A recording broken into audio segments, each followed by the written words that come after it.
Hello friends, good morning. Today we learn English class 8 chapter 1, the best Christmas present in the world. First we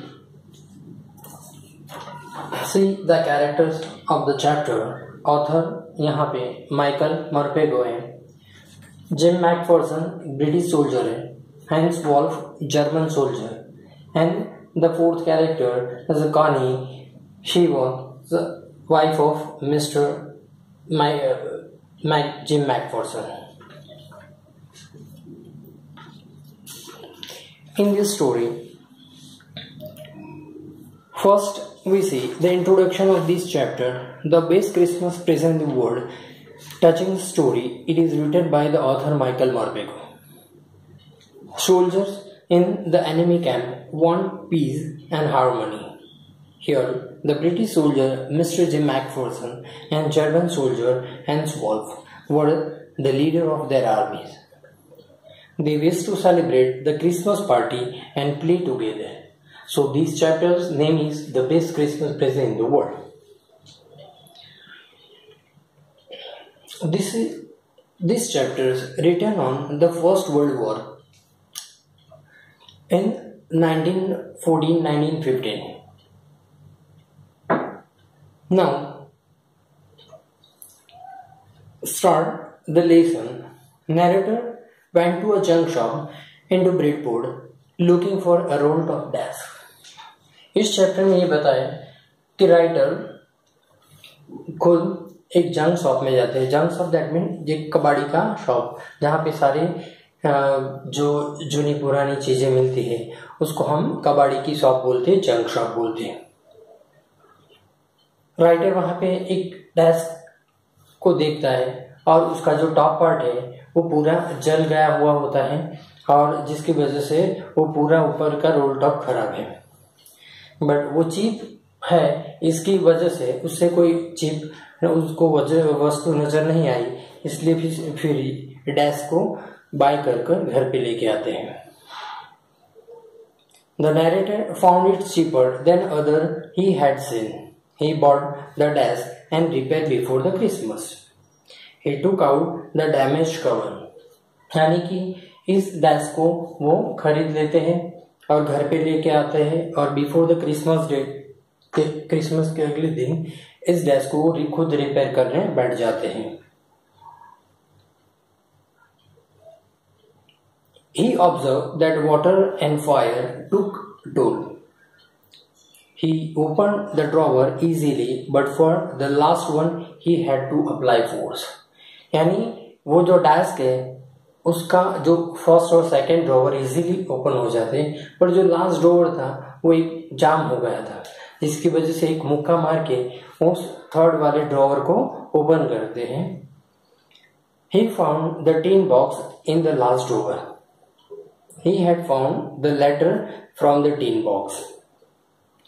The letter was posted on 26 December 1914. यानी ये letter 26 दिसंबर 1914 को post किया गया था. The letter received on 25th January 1915. The time period of the First World War. मैंने आपको पहले ही बताया कि ये जो पिक्चर है this is a story about the first world war, कि जो फर्स्ट वर्ल्ड वॉर चल रहा था उसके बारे में ये स्टोरी है. He reads the letter that mentioned the address of the lady Jim McPherson, Mrs. Jim McPherson. यहाँ पे वो लोग राइटर उस पे एड्रेस सारा लिखा हुआ होता है, उसमें जो मिसिस जिम मैकफर्सन है उसका पूरा एड्रेस लिखा है. The letter is written by mister Jim McPherson to his wife Connie. यानी ये mister Jim McPherson the British soldier, उन्होंने अपनी वाइफ के ऊपर ये लेटर लिखा है. Her husband was happily narrating an incident. उनके हस्बैंड ने पूरा जो वर्ल्ड वॉर में गए थे ब्रिटिश आर्मी की तरफ से, तो जो वहां पे उनके साथ हुआ वो सारा उन्होंने इस लेटर के अंदर डिस्क्राइब करा हुआ है. It was a Christmas morning and he observed a white flag waving from the side of German soldiers. They call out Happy Christmas loudly. उनको एक व्हाइट फ्लैग वेविंग करता दिखाई देता है जो जर्मन सोल्जर्स की तरफ से था, और वो लोग एक दूसरे को जो happy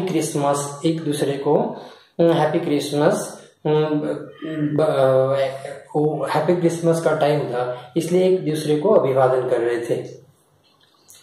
He was rather happy that they were celebrating happiness with his enemy soldiers.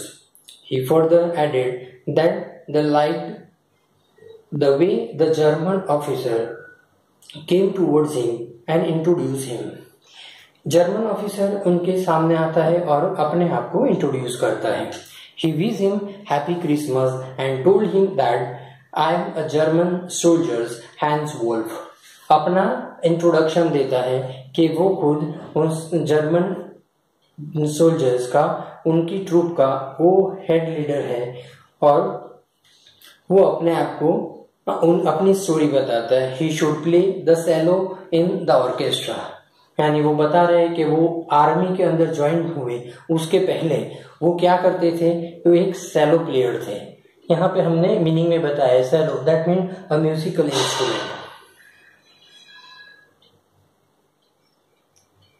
Mr. Jim McPherson greeted him and replied that he was a school teacher from Dorset. Mr. Jim McPherson अपना introduction देते हैं कि वो भी ये army में join होने से पहले वो भी एक स्कूल टीचर थे डॉर्सेट के अंदर. He shared rum and sausage. वो एक दूसरे के साथ, रम यानी आपको मालूम है वन टाइप ऑफ वाइन, तो और सॉसेज दैट मीन जो फ्राइड मीट होता है वो एक दूसरे को खाने की ऑफर करते हैं. Jim concluded the letter by saying that both armies wanted for peace. Gym Macpherson और हैंस वॉल्फ दोनों यहाँ पे अपनी आर्मी के जो लीडर्स हैं वो पीस चाहते हैं. वो एक दूसरे को अपने जो वॉर लंबे टाइम से जो वॉर चल रहा था तो उनके बारे में वो सोचते हैं अगर पीस होता हाँ तो वो लोग अपने वतन जा सकते थे. After reading the letter the author, ये सारा डिस्क्राइब जो लेटर के अंदर था, अब ये सारी चीज ऑथर रीड करते हैं और उसके बाद after reading the letter the author couldn't sleep and decided to drive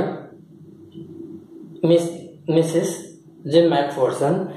she was living in Burlington house. Her house was burned.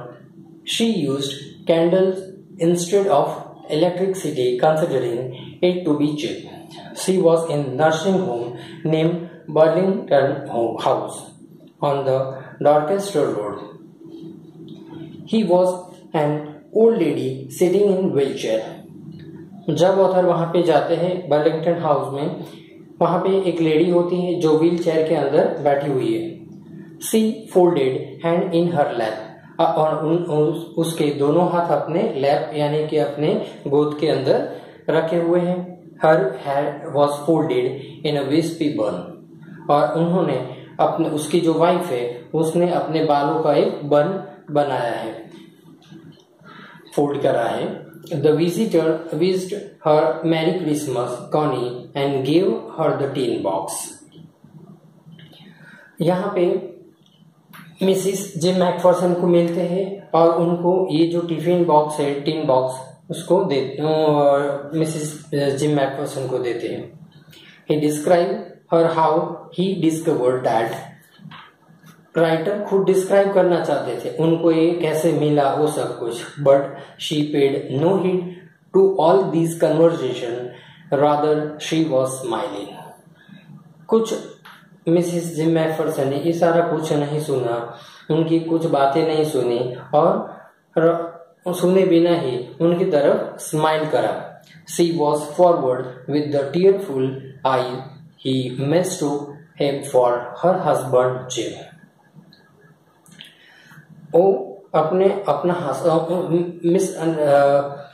Mistook से वो अपने हस्बैंड समझकर उसकी तरफ आगे बढ़ते हैं और उनके आंख में से आंसू आ जाता है और उनके हाथों पे एक किस करते हैं.